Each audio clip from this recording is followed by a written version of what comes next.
Throughout history, countless different cultures have risen and fallen, and as the written word was only developed relatively recently, they've been completely forgotten about. Archaeologists and historians do, though, have a way of piecing together information about long-lost civilizations by studying the ruins of their ancient buildings. From vast cities to huge carvings, places of worship, and fallen monuments, it's time to travel the globe to explore the top 15 most mysterious structures built by unknown cultures. Let's start with number 15, Nan Madol in the Federated States of Micronesia. Nan Madol is an ancient archaeological site that's in the Federated States of Micronesia on the eastern shore of the island of Pohnpei. It's often called the Venice of the Pacific, and it's one of the least understood ancient structures in the world, with a unique system of man-made islands and canals that make it one of the few ancient cities to have been built on water. What we do know after extensive research is, at the site, it was the capital of the previously unknown Sodelur dynasty, which ruled the island of Pohnpei from around 1100 to 1628. The city was the religious and political center of the dynasty, and work began building it is believed to have begun in the early part of that period. Now, the site's made up of around 100 artificial islands spread over half square mile, or about 1.5 square kilometers, and they're made from massive basalt stones and coral fill, and they're interconnected by a network of tidal canals. The largest stones used for this weigh up to 50 tons, yet no one knows exactly how they were transported to the site. They're laid in a log cabin-like structure with long rectangular slabs laid horizontally to form walls. How the ancient people of Pohnpei managed to move these massive stones across the rough terrain and open water remains one of the biggest mysteries of Nan Madol, with local legends saying it was done with magic. The city's layout, though, does suggest a highly planned settlement, with areas designated for religious rituals, political meetings, and even burial sites. For some reason, though, despite being an advanced place, Nan Madol was abandoned by the 17th century, possibly due to the rise of the Sokelekale rebellion, which overthrew the Sodelur dynasty. Now, today it is a UNESCO World Heritage Site, and while much of its history remains a mystery, research continues to try and uncover its lost secrets. Number 14, the Palpa Glyphs in Peru. The Palpa Glyphs are a collection of ancient geoglyphs located in the Palpa Valley of southern Peru, near the more famous Nazca Lines. Now, while the Nazca Lines are known around the world and have been extensively studied, the Palpa Glyphs are equally as interesting, offering a glimpse into the pre-Columbian cultures that lived in that region, but they're far less known. The glyphs, like the Nazca ones, are etched into the desert plains and hills, and their origin, purpose, and creators are subject of ongoing research. Now, these glyphs are usually said to have been created by the Paracas and Nazca cultures, which flourished in the area between 200 BCE and 600 CE. Now, unlike the Nazca Lines, which are mainly found on the flat desert plains, the Palpa glyphs are located on the slopes of hills and are visible from a distance, suggesting they may have been created with the intent of being viewed from the ground as well as from above. Among the most important of them is a set of human-like figures that appear to be involved in some kind of ceremonial or religious activity, with some of them holding staffs or other objects, which have led researchers to suggest that the glyphs may have been connected to spiritual or even astronomical observations. One of the more famous figures, known as the Starman, is a humanoid figure with outstretched arms, possibly representing a deity or cosmic figure. Some researchers believe that the Palpa glyphs may predate the Nazca Lines by several centuries, meaning that the Paracas people, who were later absorbed by the Nazca culture, might have been the original creators of these desert drawings, something that's opened up new avenues of research into the cultural continuity between the Paracas and Nazca civilizations. Number 13, Gigantija, Malta. Gigantija is a fascinating prehistoric site that's on the island of Gozo in the Maltese archipelago. The Gigantija temples are considered some of the oldest freestanding structures of all, dating back between 3600 and 3200 BCE during the Neolithic period. The name comes from the Maltese word for giant, showing the local belief that these immense megalithic structures were built by a race of giants due to their colossal size and the enormity of the stones used. The complex is made up of two temples, which are part of the wider group of megalithic temples found across Malta and Gozo. Now, these temples are UNESCO World Heritage Sites and are regarded as masterpieces of the prehistoric architecture. Each temple is constructed from massive limestone blocks, some weighing several tons, carefully positioned without the use of metal tools or the wheel, which had not yet been introduced to the region. The precision and skill required to move and place these stones does demonstrate the advanced engineering capability of the people who built them. The temples are arranged in a cloverleaf shape with a series of semicircular apses connected by a central corridor. Now, archaeologists have uncovered evidence of animal sacrifices and offerings, including bones and pottery, suggesting the site played a significant role in the spiritual and religious lives of the prehistoric Maltese people. The culture that built Gigantija remains somewhat mysterious, though, but it is believed that they were a deeply spiritual society that worshipped fertility, nature, and the cycles of life and death. Today, it's one of Malta's most popular archaeological attractions, with the sheer scale and craftsmanship of the ancient temple showing just how advanced Malta's Neolithic inhabitants were. Number 12. Chaco Canyon, United States. Chaco Canyon, located in northwestern New Mexico, is one of the most important sites in the United States. It was the center of a thriving ancient civilization that we now know as the ancestral Puebloans, who lived in the region between 900 and 1150 CE. Across the canyon is a wide array of massive stone buildings known as great houses. These structures, which include sites such as the Pueblo Bonito, Chetroquetl, and Una Vida, are known for their size, complexity, and precise alignment with astronomical phenomena. Pueblo Bonito, the largest of the great houses, is a multi-story building with over 600 rooms and 40 kivas, or circular ceremonial spaces, making it one of the most significant structures in pre-Columbian North America. Many of the buildings here and features in the canyon were designed to align with solar, lunar, and compass directions. For example, the Sun Dagger is a rock formation that marks the solstices and equinoxes through the interaction of the light and shadow. These alignments suggest that the people here had a deep understanding of astronomy, and they may have used the canyon as an observatory and a ceremonial center. Archaeologists have found artifacts such as seashells from the Pacific coast, copper bells from Mexico, and turquoise, which were highly valued and traded throughout the Southwest. These findings suggest that Chaco was a focal point for the exchange of goods, ideas, and cultural practices, which connected the ancestral Puebloans to other distant civilizations. But the eventual decline of this canyon around 1150 CE does remain a mystery. However, environmental factors such as drought, scarcity of resources, or the overuse of agricultural land may have played a role in this. This location is now a UNESCO World Heritage Site, and it's part of the Chaco Culture National Historical Park. But its mystery and significance still offers valuable insights into the sophisticated societies that once flourished in the American Southwest. Researchers here continue to study the region, uncovering new clues about their achievements in architecture, astronomy, and their cultural development. Number 11. The Callanish Stones, Scotland. The Callanish Stones are a prehistoric site on the Isle of Lewis in the Outer Hebrides of Scotland. It's an ancient stone circle, sometimes referred to as the Stonehenge of Scotland, that dates back to around 3000 BCE during the Neolithic period. This site is one of the most significant and best preserved megalithic monuments in Britain, with an impressive arrangement of standing stones that have been shrouded in mystery for centuries. The Callanish stones are made up of a central stone circle made up of 13 large stones, with a massive monolith standing at the center. This central circle is surrounded by rows of stones that radiate outward in a cross-like formation, and to the north a long avenue of stones extends, while smaller rows continue to the east, west, and south, giving the site a distinctive cross-shaped layout. Now, in total, there are over 50 stones here at the site, the tallest of which reaches more than 15 feet or 4.7 meters in height, and all of them are made from local gneiss, an ancient rock that adds to the mysterious feeling of the site because of its weathered and rugged appearance. Now, the exact purpose of the Callanish stones are still debated among archaeologists, but it's widely believed that the site had a ceremonial or religious function. The stones are thought to have been aligned with the movements of the sun, the moon, and the stars, suggesting that the site may have been used as a prehistoric observatory of sorts. One of the leading theories is that the stones were used to mark the lunar cycle, particularly an event known as the lunar standstill, which happens every 18.6 years when the moon appears at its southernmost point on the horizon. During this event, the moon aligns with the central stone circle, leading many to believe that the site was designed with an astronomical precision.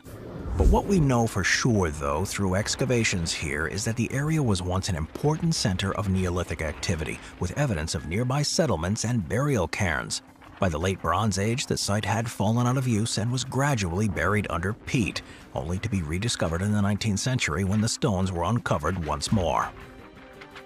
Number 10. Teotihuacan in Mexico. Teotihuacan, located about 31 miles or 50 kilometers to the northeast of modern-day Mexico City, is one of the most important archaeological sites in Mexico and one of the largest cities of the ancient world. It was established around 100 BCE and flourishing between 200 and 600 CE. Teotihuacan was home to one of the most sophisticated and powerful civilizations in Mesoamerica. The site is famous for its massive pyramids, particularly the Pyramid of the Sun and the Pyramid of the Moon. The Pyramid of the Sun, the largest structure in the city and the third largest pyramid in the world, is over 213 feet or 65 meters tall. It's believed to have been a focal point of religious activity, possibly dedicated to solar deities or other celestial elements. And the Pyramid of the Moon, located at the northern end of the city, is slightly smaller, but seemingly just as holy to the people that built it. Teotihuacan has a range of other structures here, including the Temple of the Feathered Serpent, which is a smaller but intricately decorated pyramid with elaborate carvings of serpents and other deities. This temple's construction suggests that it played a critical role in both religious ceremonies and political power, as it was surrounded by elite residential compounds and chambers for the city's rulers. The city's urban planning also points to an advanced society. It was laid out like a grid pattern, covering around 7.5 square miles or just under 20 square kilometers, and home to an estimated population of 100,000 to 200,000 people at its peak. Evidence has shown it to be a major trade hub too, and its economic reach spread across much of Mesoamerica, from the Maya lands in the south to civilizations in the north. Artifacts found at the site, such as obsidian tools, ceramics, and luxury goods, reveal extensive trade networks. Having become such an influential place, Teotihuacan mysteriously declined around 600 to 700 CE.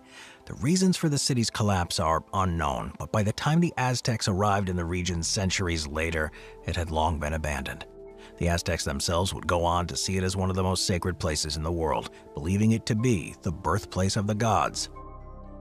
Number 9. The Kailasa Temple in India.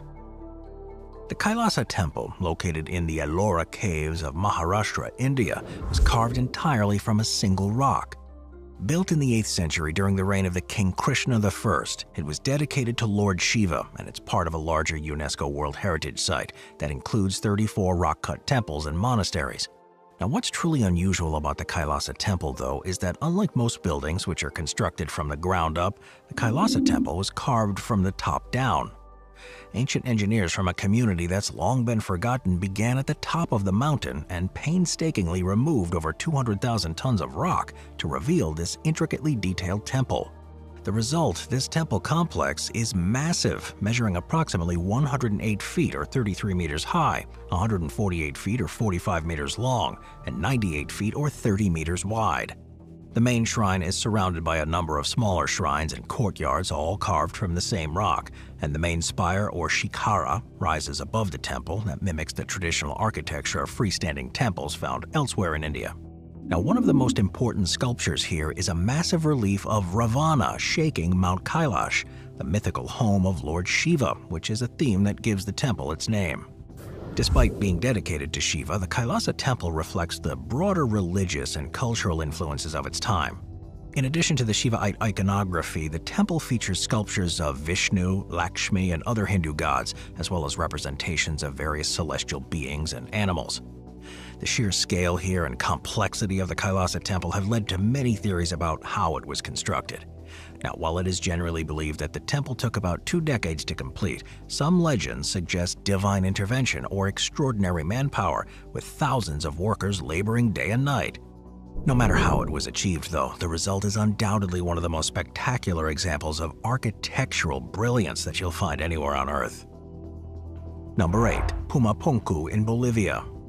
Pumapunku, located near Tiwanaku in western Bolivia, is believed to have been built around 15 to 1600 years ago, and it was an important site for the little-known Tiwanaku culture, which flourished in the Andes from approximately 300 to 1000 CE.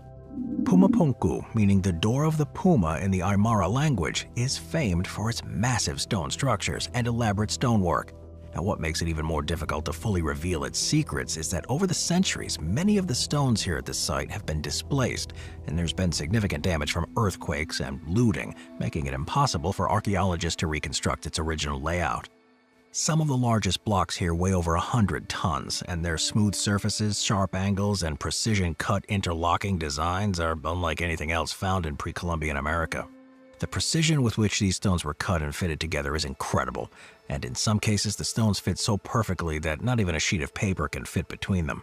These 8-shaped blocks, for example, which are particularly famous at Pumapunku, were carved with this level of accuracy and appear to have been designed to interlock with one another, suggesting an understanding of modular construction. The geometric consistency of these blocks does indicate that the builders had a deep knowledge of both engineering and geometry. From recent discoveries at the sites like Pumapunku, the Tiwanaku culture is now considered to have been one of the most influential pre-Inca civilizations in the Andes, and its influence spread across much of the region, including parts of present-day Bolivia, Peru, and Chile. The area was likely a significant part of a wider complex around it, which would contribute to its religious or ceremonial life, but with a lack of written records from the Tiwanaku people, we'll really never know for certain. Moving on to number 7, Great Zimbabwe. Great Zimbabwe, which is in the southeastern part of modern-day Zimbabwe, is one of Africa's most important sites. It was built between the 11th and 15th century, and it was the capital of the Kingdom of Zimbabwe. As a center of trade, culture, and political power in the region, this site is famous for its massive stone structures, which are some of the largest and oldest in sub-Saharan Africa. At its height, Great Zimbabwe may have been home to up to 20,000 people, which would have made it one of the largest urban centers of its time in southern Africa. What really stands out about the site is its impressive stone architecture, particularly the Great Enclosure, which is a massive circular wall that stands up to 36 feet or 11 meters tall and extends for over 820 feet or 250 meters. The Great Enclosure is thought to have been a royal or elite residence, possibly for the king or ruling class of the kingdom, and inside the enclosure are a series of smaller walls, passageways, and a conical tower. The exact purpose of the tower is still debated, but it may have served as a symbolic or religious structure, possibly related to the spiritual beliefs of the Shona people, who are thought to have built Great Zimbabwe, although we don't know for certain that they did. It was a major center for trade and commerce, which helped with its prosperity and growth. Archaeological excavations here have uncovered evidence of long-distance trade, including artifacts such as Chinese porcelain, Persian glass beads, and even Arab coins. These findings suggest that Great Zimbabwe was connected to a vast trade network that spanned the Indian Ocean, linking Africa to Asia and the Middle East. The decline of Great Zimbabwe in the 15th century, though, is still a mystery, with some theories suggesting that environmental factors such as overgrazing or deforestation may have led to the city's abandonment. At first, European colonizers tried to attribute the construction of Great Zimbabwe to foreign civilizations, but it's now certain that it was the work of indigenous African people, perhaps for the ancestors of the Shona. Again, with no written records from the time, we may never know for certain who actually built it, though. But it remains a reminder of Africa's rich and complex history, and it's a great source of pride for Zimbabweans today. Number 6, the Nabta Playa in Egypt. Nabta Playa is an archaeological site located in the Nubian Desert of southern Egypt, about 62 miles or 100 kilometers to the west of Abu Simbel.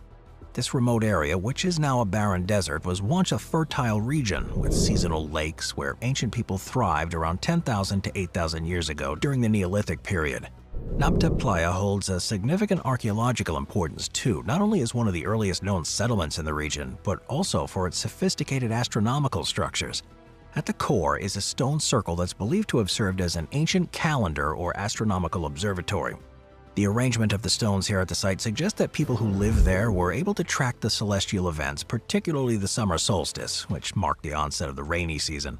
The stone circle is made up of several large stones standing upright, positioned in a way that corresponds to the movements of the stars and the sun. The site also contains larger megaliths, some weighing several tons, that would have taken an enormous amount of effort to put in place at the time. Nabta Playa was also a major center for pastoral and agricultural activities. Archaeological evidence has shown that the region was home to cattle herding communities, which played a crucial role in the economy here. Remains of cattle burials found at the site suggest that cows were revered, possibly even worshipped, and may have had a symbolic or ritual importance. Scholars believe that the people here were among the first to domesticate animals, particularly cattle, in the Nile Valley region, and that their cultural and technological developments may have influenced the rise of early Egyptian society. Although Nabta Playa is now an inhospitable place, its ancient past does reveal a vibrant and dynamic culture that thrived in a lush environment long ago. The discoveries here at the site have reshaped our understanding of prehistoric Egypt and the wider Saharan region, showing the early development of social organization, religious practices, and astronomical knowledge in North Africa. While we know very little about the people who created the site, we can certainly see the influence on culture in the region for thousands of years after they were gone. Number 5. The Longyu Caves in China.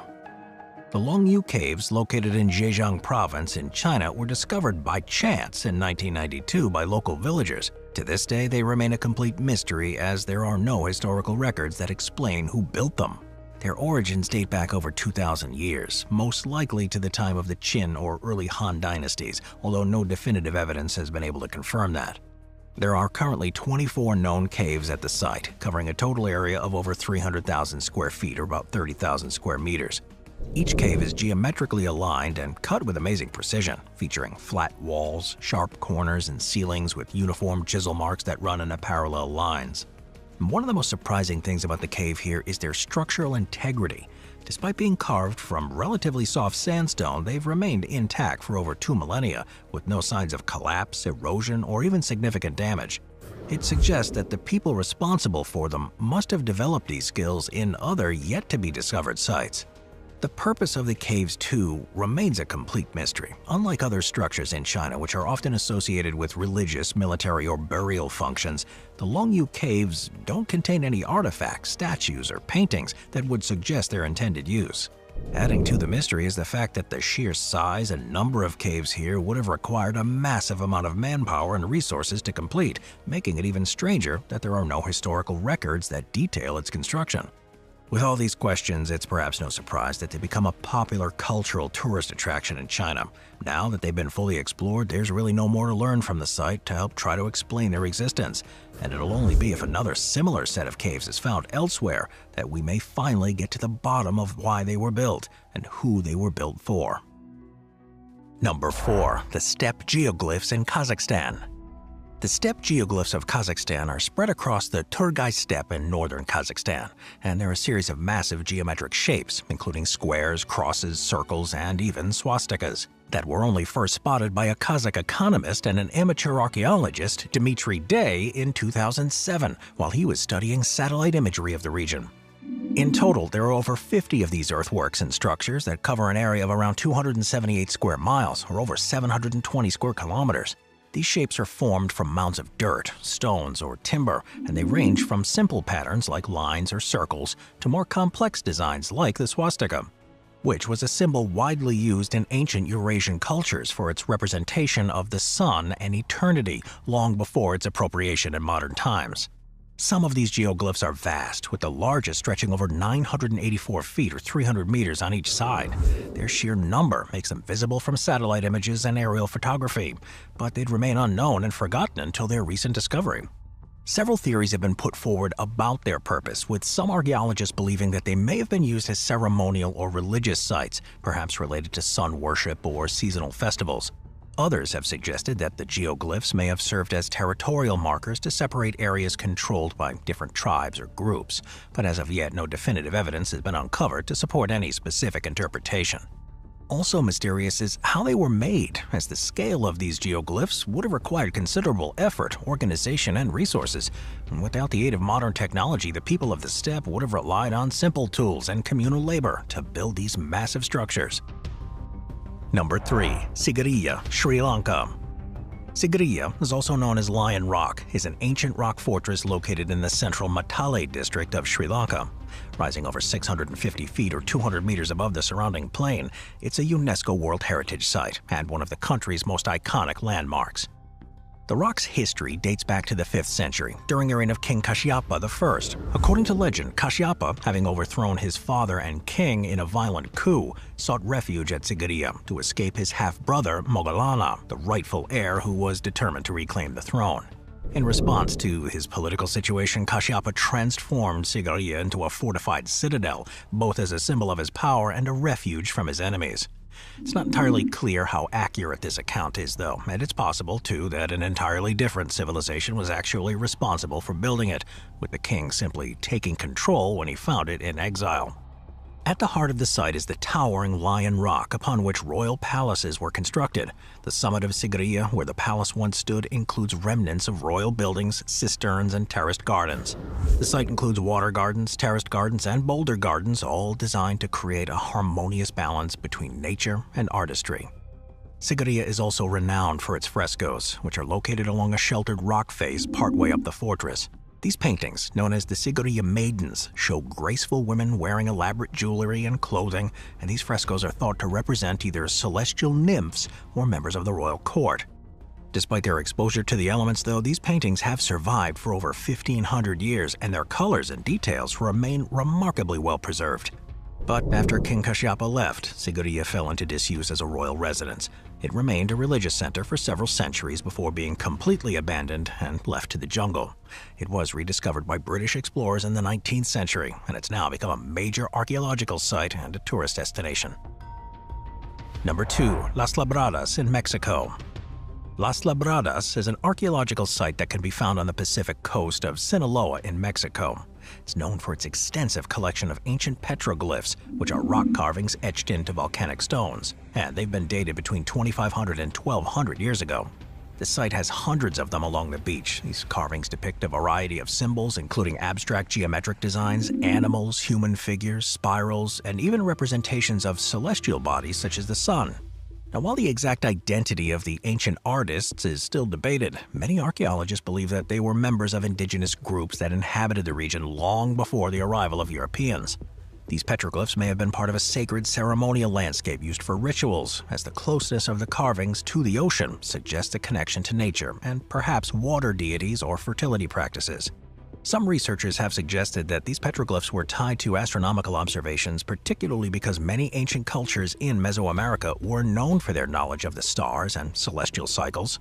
The spirals, concentric circles, and other geometric patterns found here might represent those phenomena or serve as ritual symbols for understanding the cycles of nature.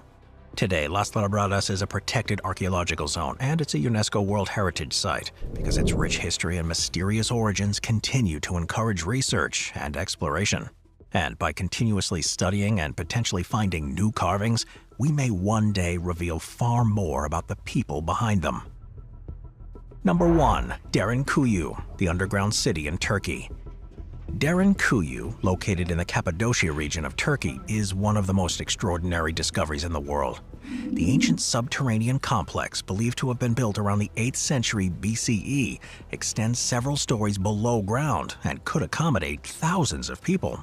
For a long time, this city had been completely forgotten about, and it was only when a resident just happened to look behind a wall in a cellar of a more modern home that an entrance to Derinkuyu was discovered. It descends over 200 feet or 60 meters down into the earth and covers an area large enough to house an estimated 20,000 people, along with their livestock, food stores, and essential supplies. Each level of this city contains a variety of functional spaces, including living quarters, kitchens, communal rooms, storage areas, stables, chapels, and even schools. The depth and complexity of this city demonstrate a sophisticated understanding of engineering, ventilation, and defense, all of which were necessary for the survival of the inhabitants here. The builders created a series of ventilation shafts that allowed for fresh air to circulate throughout the underground space, ensuring that the inhabitants could live there for extended periods. These shafts, some of which are over 164 feet or 50 meters deep, also served as communication channels between the different levels of the city. But the primary purpose of Derinkuyu was likely defense, as the Cappadocia region, with its landscape of soft volcanic rock, was prone to invasions and raids throughout history. The entrances to the city could be sealed off with large rolling stone doors, some weighing up to half a ton, making it nearly impossible for invaders to breach. The doors could also only be opened from the inside, providing an added layer of security. But narrow tunnels were also designed to force invaders to proceed single file, making it easier for the city's defenders to repel any attack. There are no signs that the city was ever breached or who actually built it, but it's generally believed that it was first constructed by the Phrygians, an ancient Indo-European people, and later expanded by the Byzantine Christians, who during the 7th and 8th centuries had to defend against Arab raids and other invasions. With such secrecy, who knows how many other underground cities there may still be in the region to discover. Thanks for watching, everybody. I'll see you next time. Thank you to our channel members.